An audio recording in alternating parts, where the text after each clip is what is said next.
July 1943, the Eastern Front.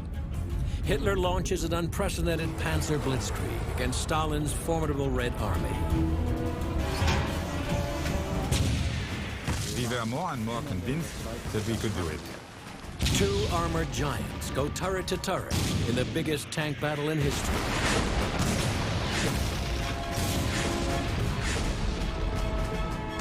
It's just as if two bulls would run into each other. Defeat is not an option. At stake is nothing less than the fate of the Second World War. In my soul, I knew one thing and one thing only. Whether or not I die, I would stay on the spot till death, and I will win. This is tank warfare at its bloodiest. This is the Battle of Kursk.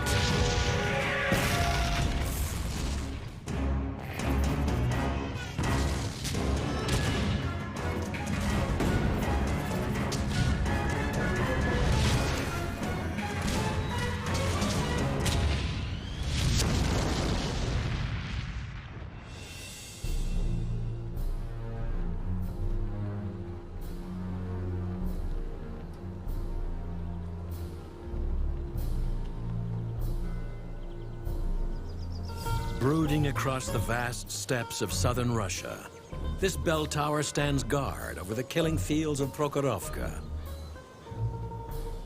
A sentinel at the epicenter of what was the biggest and bloodiest tank battle ever.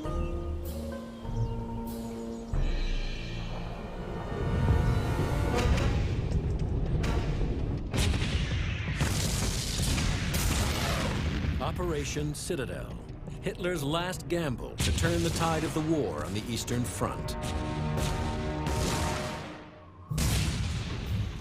Since the beginning of 1943, Germany's once unstoppable advance into the Soviet Union has come crashing to a halt, and the Red Army is on the offensive. They've pushed the Germans back 300 kilometers. Hitler's hopes of ultimate victory on the Eastern Front seem to have vanished. In the spring of that year, he prepares for a massive counteroffensive, codenamed Operation Citadel. His plan is to launch a large-scale pincer maneuver to cut off the Soviet-held salient centered on the industrial town of Kursk. The goal, encircle and destroy more than 500,000 Soviet forces in the Kursk Bulge. Leading the attack for the first time are the elite troops of Hitler's Praetorian Guard, 3 Panzer Grenadier divisions of the infamous SS, including the Death Heads. We were all under 20 or 25, and we were all faithfully German, who believed in their fatherland.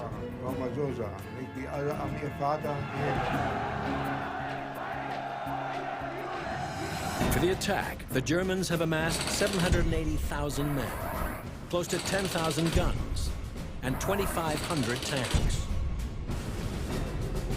But the delay gives Stalin the time he needs to prepare. His strategy is to build strength in depth. To meet the expected Panzer onslaught, they begin to lay mines, and thousands of conscripts dig anti-tank ditches and trenches. Their plan, to absorb wave after wave of attacks and bleed the German blitzkrieg dry. In my soul, I knew one thing and one thing only. Whether or not I die, I would stay on the spot till death, and I will win. I would only be in one mood, to kill as many Germans as possible. To meet the impending German attack, the Soviets mobilize almost 2 million men, 25,000 guns, and more than 5,000 tanks. The Soviet war machine goes into overdrive in the months leading up to the battle. What the T-34s may lack in firepower compared to the newer German rivals, they'll make up for in sheer scale of numbers. And we had many of those tanks, many.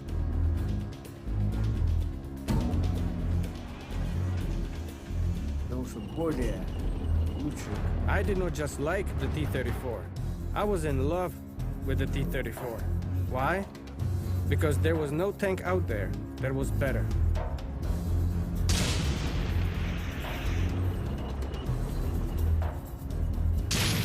I love it. I'm in love with that tank. The T-34 is the backbone of the Soviet Armored Corps. Equipped with a 76mm main cannon and 47mm of sloping frontal armor, the T-34 is a perfect balance of firepower and protection.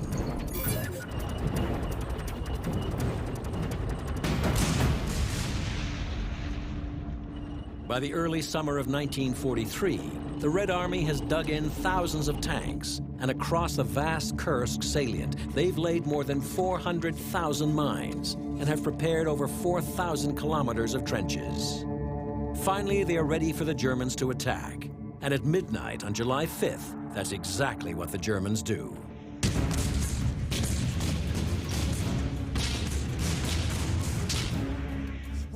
What happened was a sea of fire, constant shooting, constant explosions. The sound was intense to the point of blocking your hearing. Everyone, all of us are scared of dying. That's clear to everyone. But it's important to overpower that feeling. Overpower it. In the southern sector, the German blitzkrieg is spearheaded by the SS Panzer Grenadier divisions. Their mission to drive straight through the Soviet defensive lines to Kursk, their right flank protected by the 3rd Panzer Corps, whose first objective is to secure a vital bridgehead across the Donets River and to do it at first light in the face of murderous fire.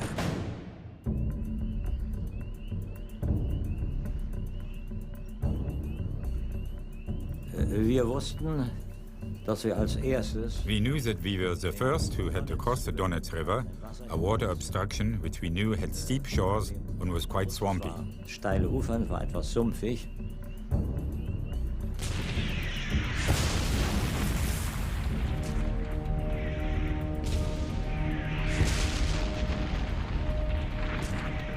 In front of us were the infantry and the sappers, who had already crossed the river and who had suffered a lot of losses.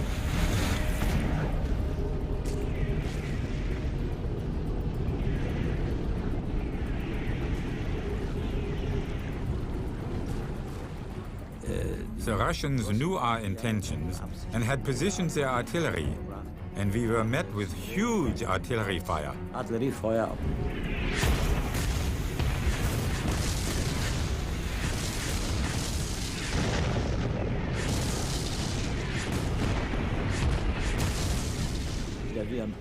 In the tank, we closed our hatches and we were safe. The sappers were sitting there, only with steel helmets and a whistle in their mouths. The water was as if it were boiling. That's how strong the explosions were. And they just kept doing their work, and we crossed the bridge. That was no problem. But immediately after the bridge was a minefield.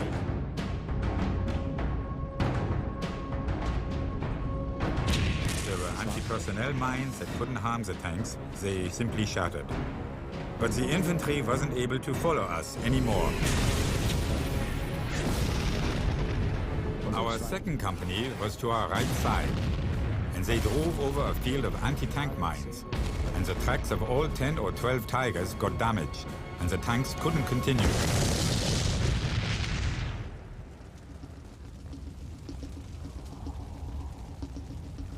On the right flank, the Germans suffer heavy losses. But nothing can stop the SS in the center.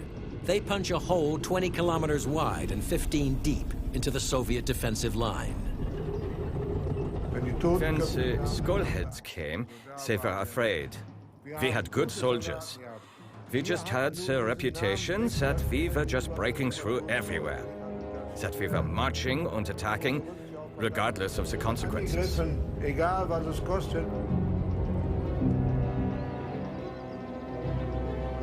And across the vast open steppes, the gunners and tankers of the Red Army must face the onslaught of the Tigers head on. I was a commander of the 3rd Artillery Company.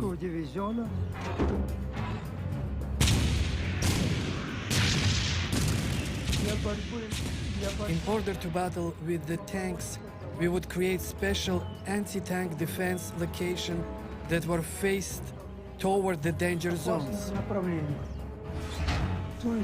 Of course, we always had to watch out for the Tigers.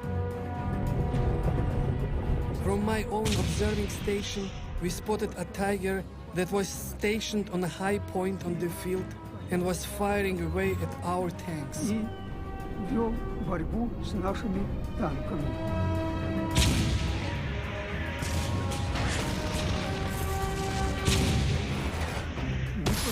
He just stood there, and it would not let any of our tanks come close. No matter what we did, how we tried to go in from right or left in order to blow it up.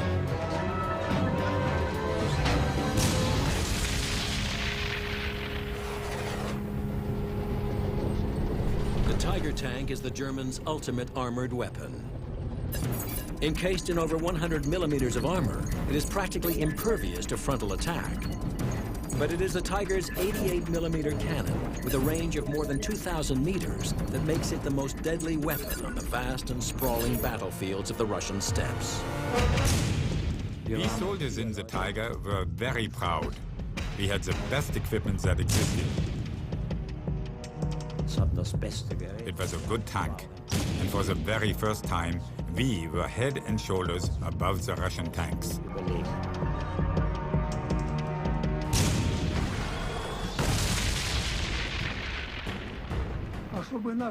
In order for our tanks to get Tigers or Panthers, we would have to get a minimum of 300-400 meters and get them on their side armed. You see the type of the situation we were put in? And as the Tiger tanks continue their seemingly unstoppable advance, it's not only Kursk that is now at stake, but the fate of the entire Russian motherland. We had a heavy feeling on our souls. We were contemplating whether or not we would be able to hold them off and hold the territory.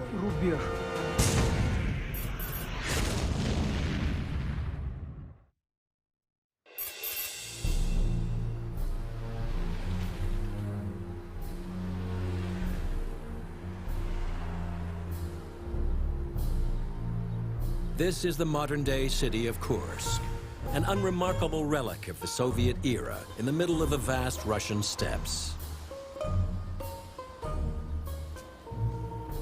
But in 1943, it stands at the epicenter of a titanic clash of arms. This is where the world holds its breath, and the fate of two mighty empires is decided.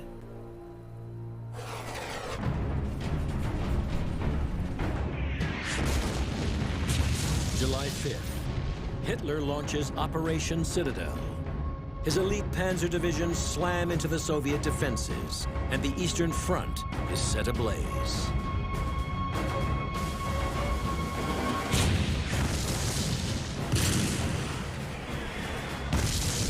In a classic pincer maneuver, Hitler launches simultaneous attacks on the Kursk salient. His goal, to encircle and destroy the Red Army.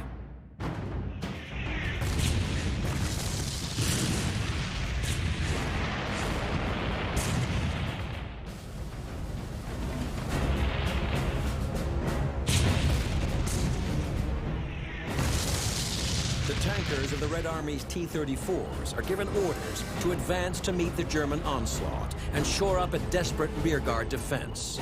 Their task is daunting: stop the relentless flow of panzers any way they can.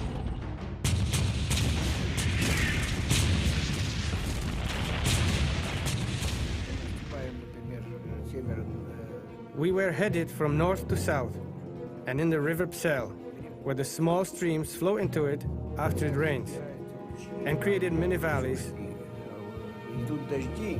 We call it Laga.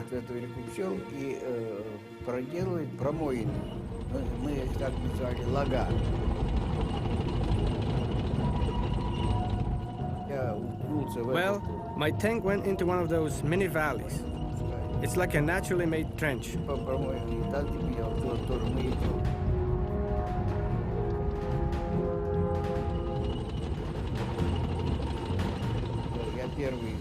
When I decided to drive over the edge of the trench, as I was driving my tank up, I saw a German tank directly above me, heading down towards me.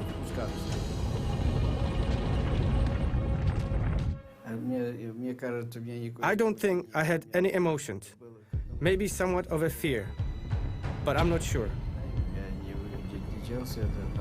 It was so sudden, the tank just showed up. The only overwhelming feeling I had was to get rid of it, to wipe it out or get wiped out. Every tanker knows the best place to shoot at is side armor. And also at the bottom of the tank.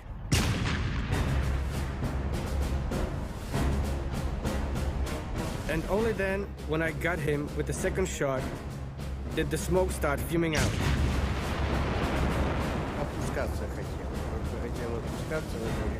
As soon as he wanted to descend, I got him. That saved me. But you know, there was always fear. You can't take that away. For a full week, the Battle of Kursk rages.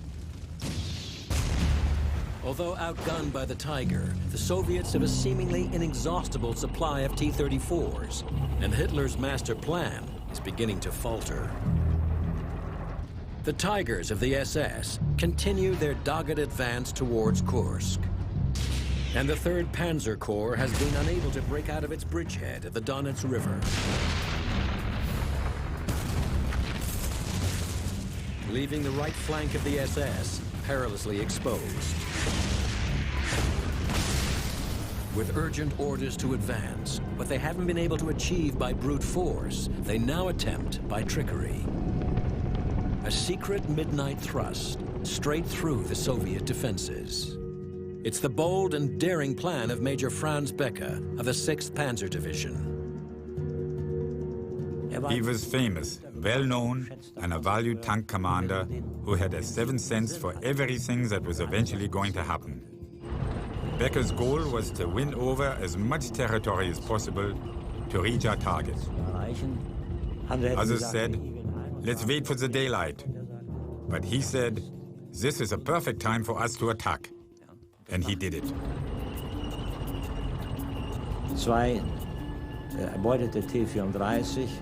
Two captured T-34s were placed at the front as a sound camouflage.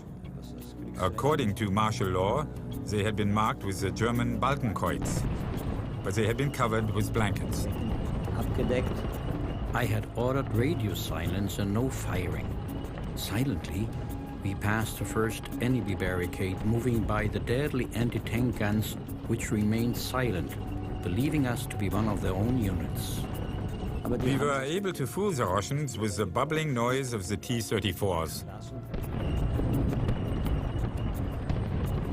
Everything was going according to plan, but suddenly, a column of 22 tanks appeared heading in the opposite direction. These passed my unit almost track to track. But then 6 or 7 pulled out of the column, turned and pulled in behind us. I ordered the rest to continue and placed my command tank, which was equipped only with a dummy gun, across the road in order to force the enemy tanks to halt. He was bold. He was a good commander. We slipped out of our tank, unseen by the Russians. Sneaking up to the tanks, we put magnetic charges on 2 T-34s and jumped into cover. Detonations rang through the night. We fetched 2 more magnetic charges and put them in place.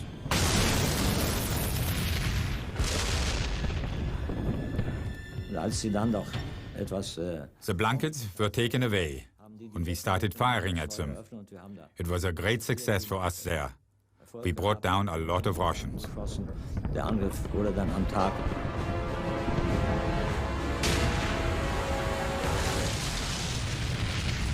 Becker's gamble pays off. With their flank now secure, the SS swing right to mop up one of the last lines of defense at the village of Prokhorovka before their final advance on Kursk. But what the Germans don't yet know is that 500 tanks of the Soviet 5th Guards Tank Army are blocking their way. And the biggest battle in the history of armored warfare is about to begin.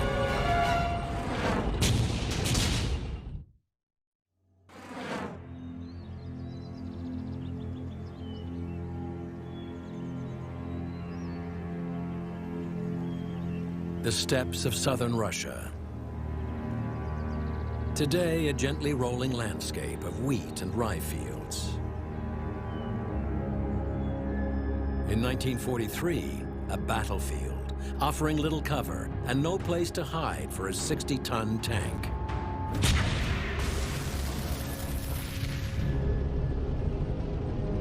July 11th, 1943, Day 7 of Operation Citadel. The SS Panzer Grenadier divisions have blasted a hole 50 kilometers through the Soviet defenses.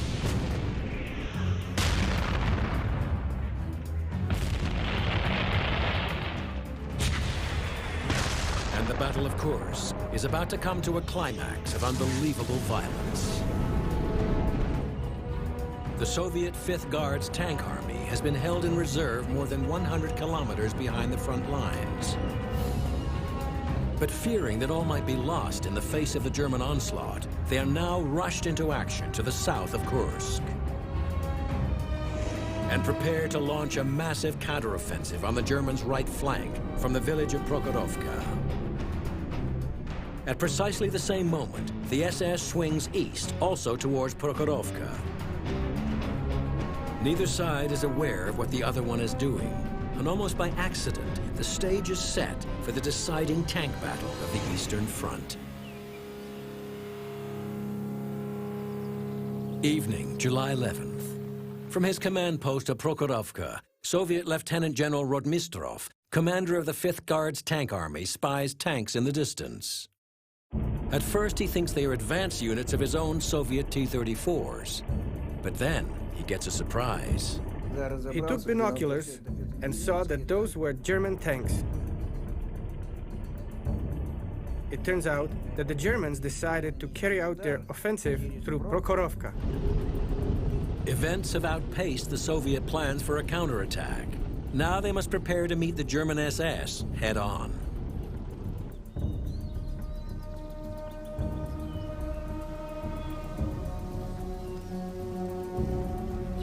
We had a very heavy feeling on our souls. By the order of the main commander general, we were to stay and fight to the death and not let the enemy take over Prokhorovka. July 12th, dawn. The rumbling of tanks' engines can be heard for miles around as 300 German tanks and 500 Soviet T-34s prepare for battle. From behind a railway embankment on the Russian left flank, Savily Ilyich commands a Soviet anti-tank gun emplacement. And at 0830 hours is one of the first to spot the massed ranks of the SS advancing.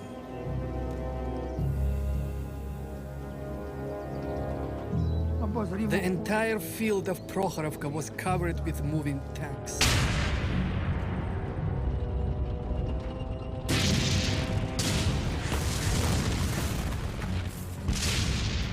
We aimed at the bottom of the tank or towards the lid of the tank. If the little cross mark was resting on either of those points, then the missile would go directly where it's aimed.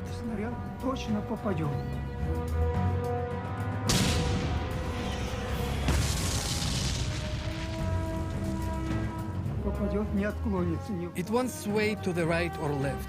It'll go directly to the target.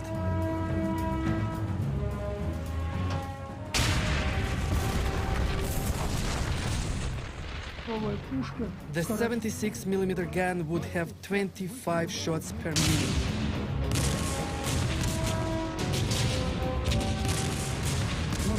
And that's how you could battle with the tanks through direct aiming. You were learning quickly during this war. For example, we were all able to tell the difference whether it was a heavy artillery or light artillery firing at us. We were able to hear if anti-tank guns were fired.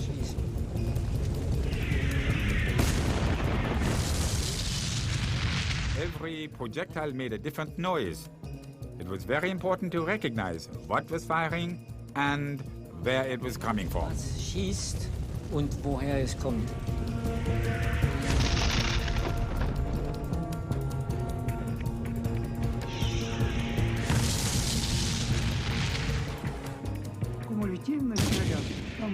And the armor-piercing ammo had a special mass inside it. When it collided with armor, it would burn through. Burn through and through. The Soviet armor-piercing shell has a high explosive filler, designed to pierce 55 millimeters of armor plating at a distance of 1,000 meters, exploding on impact and destroying the enemy tank from within. The tank would go up in flames. Fire would burn, and that's what would happen. When several of our tanks had been shot, men suffered terrible burns. A tank on my left side caught fire, and they were screaming terribly.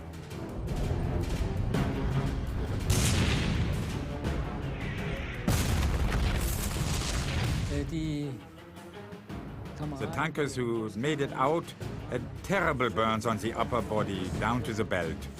It was frightful. North of the railway embankment, in the center of the battlefield, Tank Commander Rudolf von Ribbentrop is in the first wave of the German advance towards Prokhorovka, when the Soviets take the extraordinary and reckless decision to meet them head-on.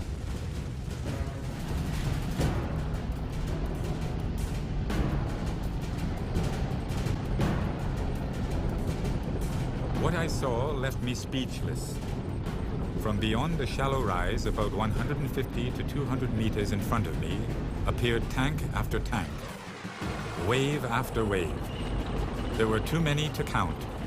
It was a simply unimaginable assembly, and it was moving at a very high speed. And suddenly, we're on the same path, face to face. They didn't expect us to come upon them so fast, and we didn't expect them either. The SS adopt the Panzerkeil, a wedge-shaped formation with Tigers at the point and lighter Panzer IVs at the side. Their aim to use their heavy armor to bulldoze straight through the enemy lines. Soviet T-34s lead a cavalry charge across the open fields to meet the deadly Panzerkeil. Outgunned by the Tigers, their only hope is to get as close as possible, as quickly as possible. They probably thought we would be farther off, but no. Here, there were two huge masses colliding. And at first, everyone was sort of confused and dumbfounded. At that second, I said to myself, it's all over now. We started killing each other, head on.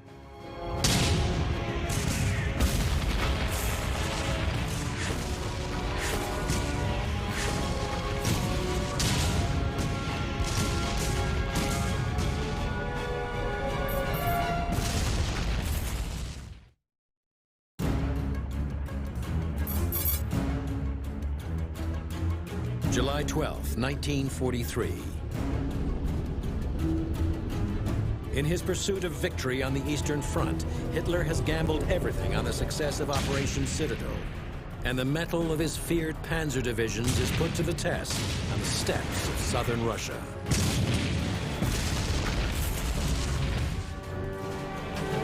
In the northern sector, the advance of the German 9th Army has ground to a halt, still 80 kilometers short of its objective of Kursk. Everything now hinges on success in the south, where the SS have come up against the Soviet 5th Guards tank army on the fields of Prokhorovka. Needing to get within range, the Soviet T-34s charge at full throttle against the advancing SS. It's an all-out fight for survival at point-blank range.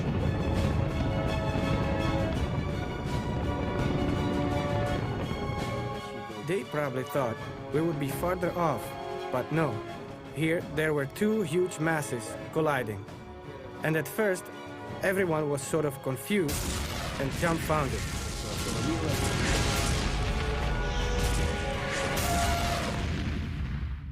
In the first wave of the German advance is SS tank commander Rudolf von Ribbentrop. My driver called over the intercom. "Sir, 'tis right, right." The gunner traversed right. Soon the first round was on its way, and with its impact, the T-34 began to burn. At the same instant, the tank next to me took a direct hit and went up in flames. His neighbor was also hit. We had no time to take up defensive positions. All we could do was fire. From this range, every round was a hit.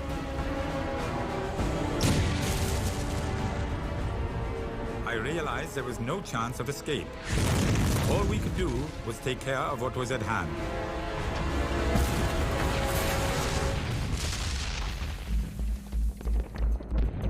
The battlefield is a chaotic mass of tanks firing at point-blank range. For the tankers on both sides, it's kill or be killed. And so it began, shooting at each other practically point-blank. 100 yards, 200 yards. You did not need a long-range gun. You can just shoot head-on. No one knew the situation. Not the army generals, not battalion generals, not any of the commanders of brigades. We were prepared. We were young guys. Order is order, and attack is attack. But we couldn't know that a battle like this would develop, and we were just unimportant grunts. Maybe the generals might have known this, but I don't think they knew that it might degenerate in this way.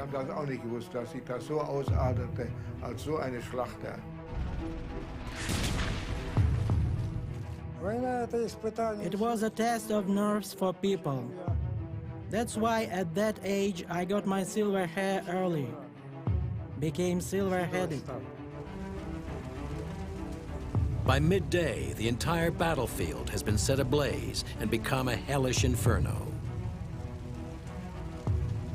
The fires were burning, the cars were burning, and tanks were burning. The field crops were burning. Everything was ablaze. It was a horrid battle. There are clouds of smoke, as if it was a dark evening. There's slaughter in the fields below, and from the skies above, death rains down in torrents.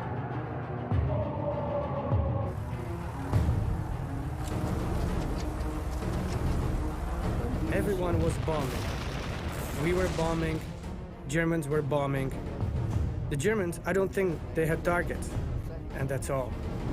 The carnage is indiscriminate. Death comes from every angle, and it's the tankers who are caught in the middle. A person is scared of death.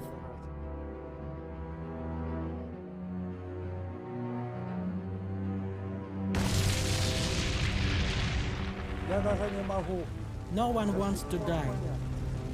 I still cannot understand how my tank got hit. Either it was a bomb or it was artillery.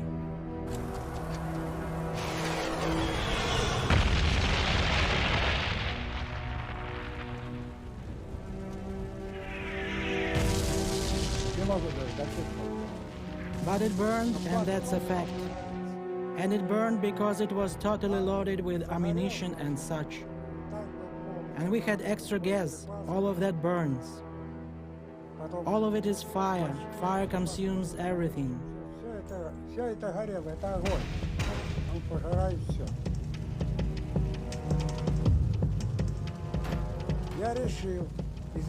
I decided to evacuate that tank.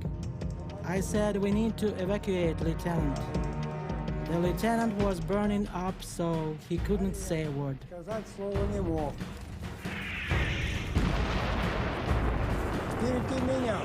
My comrade that was sitting beside me opened the lid of the tank ahead of me. Then when I was taken out of it, all I heard was the explosion.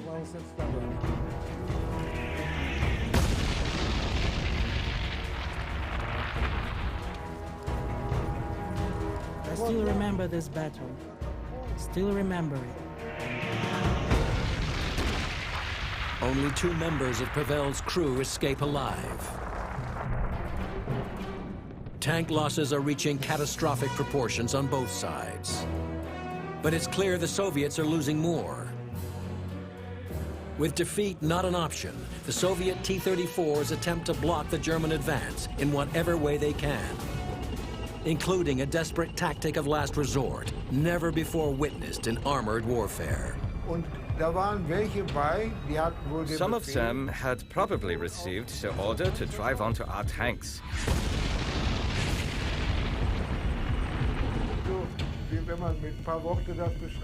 It's just as if 2 bulls would run into each other.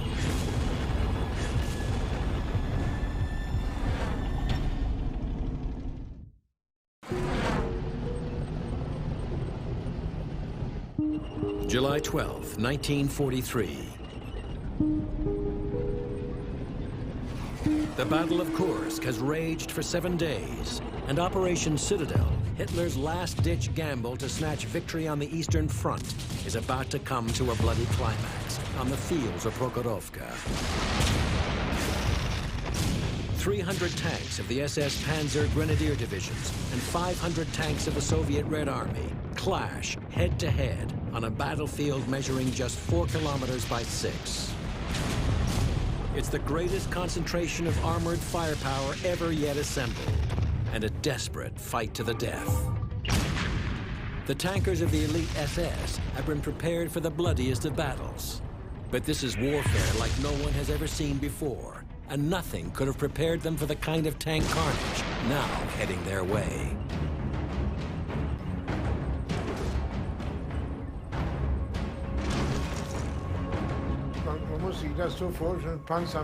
You have to imagine tank beside tank. One big chain of tanks. And on the other side were T-34s. And some of them had probably received the order to drive onto our tanks.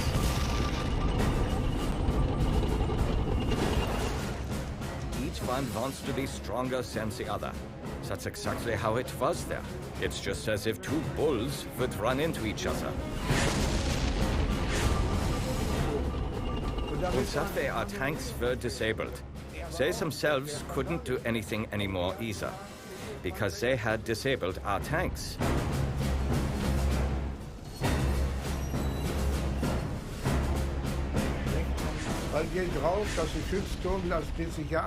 Because once they were on them, you couldn't move the turret or anything. We had never experienced that. It was the first time that the Russians had driven onto our tanks. That was their showstopper.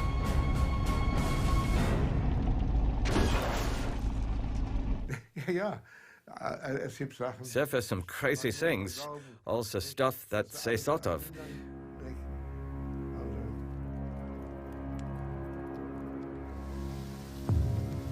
With just an hour's daylight remaining, whoever wins on this battlefield will win Kursk. And it's the German tankers who, in the bloodbath, now sense victory is within their grasp. We were more and more convinced that we could do it. I want to tell you something. We weren't afraid. So we just kept attacking and attacking. The SS advances relentlessly into the firestorm. The Soviet tank divisions are pushed back almost to the edge of Prokhorovka, and panic now sweeps through the Russian ranks.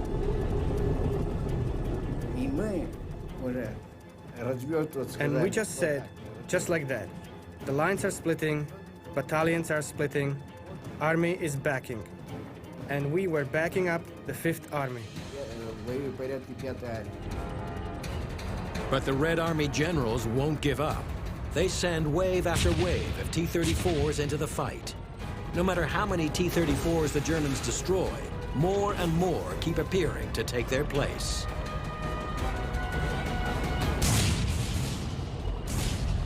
Rudolf von Ribbentrop is overtaken by the avalanche of Soviet T-34s. At this point, remaining stationary was the surest means of being destroyed by the Russian tanks. Just then, a T-34 halted about 30 meters off to our right. I saw the tank rock slightly on its suspension and traverse its turret in our direction. I was looking right down the muzzle of its gun.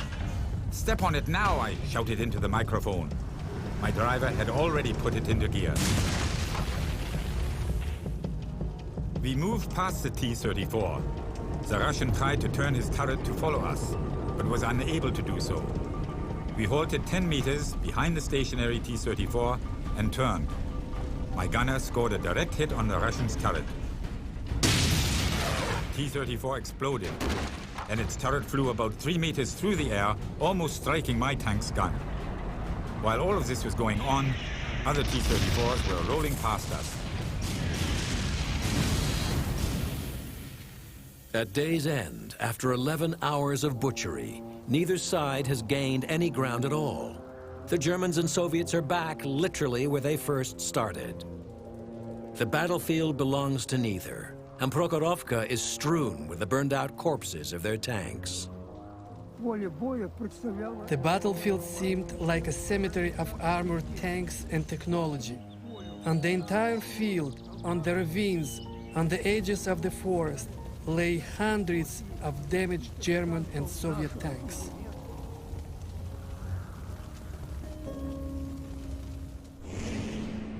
At Kursk, the German blitzkrieg on the Eastern Front has hit its brick wall. In the face of fierce Soviet resistance, neither arm of Hitler's pincer has come anywhere near to reaching its target, and Kursk itself remains unscathed.